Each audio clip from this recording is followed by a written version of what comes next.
2장은 이제 예루살렘의 멸망에 관한 완전히 서머리라고 볼 수가 있겠어요. 특별히 이 마지막 왕이었던 시드기야 왕이 이제 비참하게 끌려가는 모습을 보여줍니다. 시드기야 왕의 모습을 보면서 우리 자신도 왕 같은 제사장으로서 하나님 나라의 모습들을 생각하면서 교훈을 받아야 되겠어요. 시드기야 여기 본문에 보면은 왕으로서 세움을 입었지만 그는 여호와 보시기에 악을 행하였다. 2절에 여호야김의 모든 행위를 본받아 여호와 보시기에 악을 행한지라. 결국 그 악에 대한 하나님의 진노와 심판이거든요. 시드기야 개인에 대한 문제가 아니라 그가 행한 또 그가 간 이 정말 왕으로서의 역할을 제대로 하지 못하고 오히려 여호와 보시기에 악을 행하였다. 이 부분이 저는 오늘 마음에 참 새겨야 될 말씀이라고 생각이 들어요. 왜? 우리도 왕 같은 제사장으로 지금 부름을 받고 있다는 거예요. 베드로전서 2장 9절에도 보면 바로 나에 대한 교훈의 메시지가 아닌가 생각이 들어요. 하나님이 왕을 세우셨을 때에는, 제사장을 세우셨을 때에는 하나님을 대리하도록 세운 거예요. 그렇지 않습니까? 보이지 않는 하나님께서 보이는 세상의 왕들, 제사장들, 선지자들을 세우는 것은 하나님을 대신해서 이 백성들을 섬기고 통치하라고 세운 거고, 인도하라고 세운 거고, 백성들을 보호하고 바른 길로 하나님을 경배하고 하나님을 찬양하며 또 하나님의 많은 복들을 누릴 수 있도록 왕을 세우고 또 하나님을 대신해서 모든 죄악들을 사하고 하나님과 연결, 소통하기 위해 제사장을 세우고 또 하나님의 메시지들을 백성들에게 전하도록 하나님의 음성을 전하도록 선지자들을 세웠단 말이죠. 그런데 그들이 그 역할을 제대로 하지 못할 때는 이와 같은 비참한 생애를 맞이할 수밖에 없다. 여러분, 왕으로서 왕의 역할을 못할 때에 하나님께서는 그에게 여러 번 은혜의 기회를 주셨어요. 회개할 기회를 주셨어요. 특별히 에레미야 선지자를 통해서 그에게 여러 번 하나님의 메시지를 지금 현재 일어나는 일들에 대한 하나님의 뜻을 또 그 이후에 나타날 하나님의 회복의 은총까지를 에레미야를 통해서 계속해서 증거하도록 했지만은 그는 자기의 생각과 다른 하나님의 뜻, 하나님의 말씀을 들으면서 오히려 거역하고 그 말씀을 증거하는 에레미야까지 핍박했던 그런 인물이죠. 순종하지 아니하고 자기의 생각대로 나아가는 자들의 이 결말을 우리에게 보여주고 있는 거예요. 그리고 그 결말은 뭡니까? 아무리 애굽을 의지해보고 이 유다 백성들이 또 어떤 부류들은 아수르를 또 의지해보고 해서 하나님의 진노와 심판으로 지금 움직여지는 바벨론의 군대를 대항해 보려고 하지만 오히려 그들의 침략으로 멸망할 수밖에 없다 하는 거죠. 궁극적으로는 주님 앞에 엎드리는 것밖에 없다는 것을 우리에게 교훈합니다.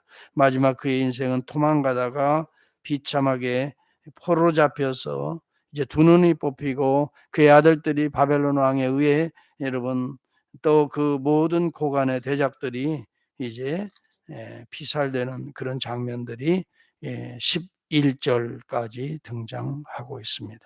그리고 성전이 참 이렇게 무너지는 장면이 그 위에 계속되고 있고요. 결국은 느부갓네살 왕에 의해서 7년째 3,023명, 또 8년째 832명, 또 그 이후에 또 4,000, 그래서 745명 합쳐서 3차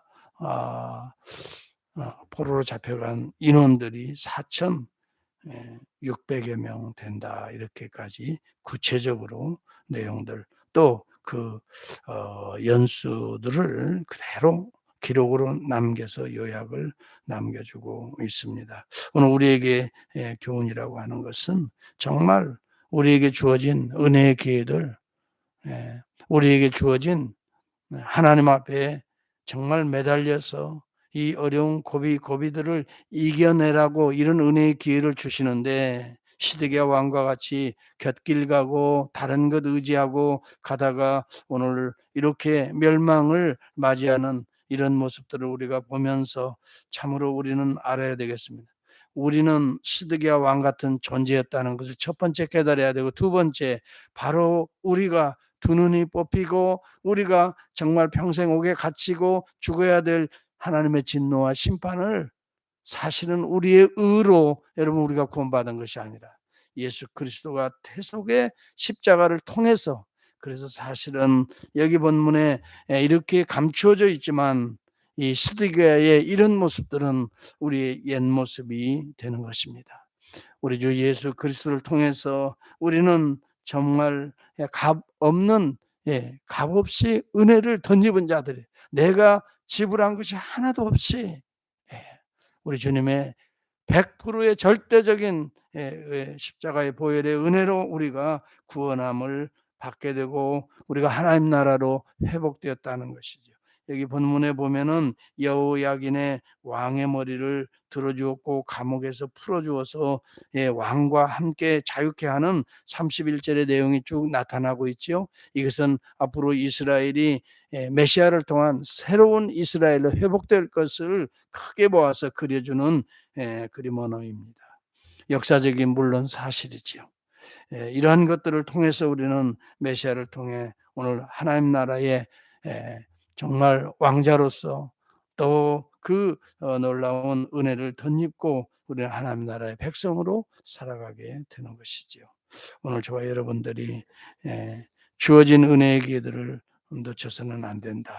그리고 세상적으로 의지하지 말고 또 내 생각대로 하나님의 이 정말 진노의 때, 심판의 때에는 피할 생각을 하지 말고 오히려 적극적으로 주님 앞에 엎드리면서 하나님의 뜻을 구하는 우리들이 되어야 될 것입니다.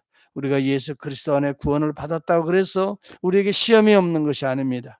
우리에게 여러분 환난이 없는 것이 아닙니다. 핍박이 없는 것이 아닙니다. 초대교회를 보십시오.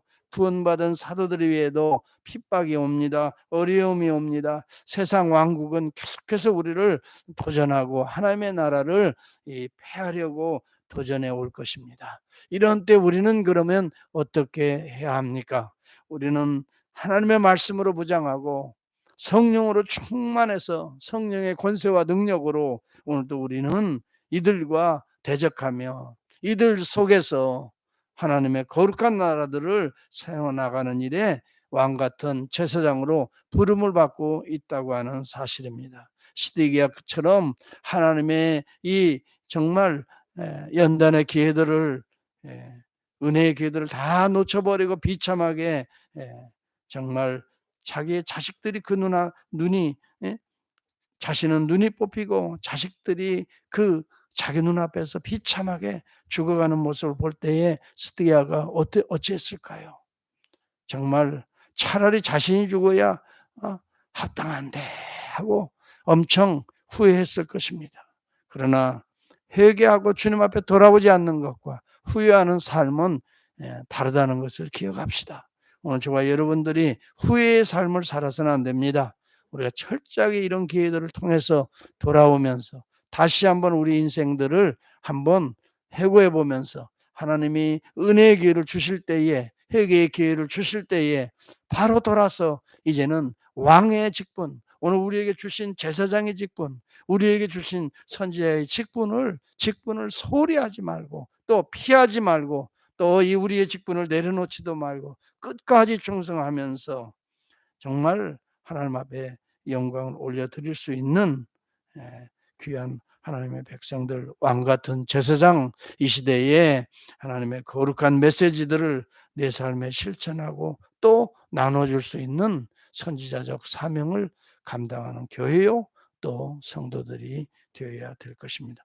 에레미야서 52장 저와 여러분 정말 구절구절 매 장마다 나타나는 하나님의 애통하심, 하나님의 그럼에도 불구하고 백성들을 향한 끈질긴 하나님의 사랑, 그런 모습을 보았습니다. 이제 이후에 에레미야 애가가 또 시작될 터인데, 그때에는 우리 주님이 멸망하는 예루살렘 성을 바라보며 우시는, 눈물 흘리시고 우시는, 탄식하시는, 그리고 애통해하시는 그런 모습을 또 애가 정말 눈물의 글로 또 쓴 에레미야 애가를 연이어서 묵상을 하겠습니다만, 여하튼 이 에레미야를 통해서 저도 많은 은혜를 받고 우리 자신을 더욱더 돌아보는 기회가 됐으면 좋겠습니다.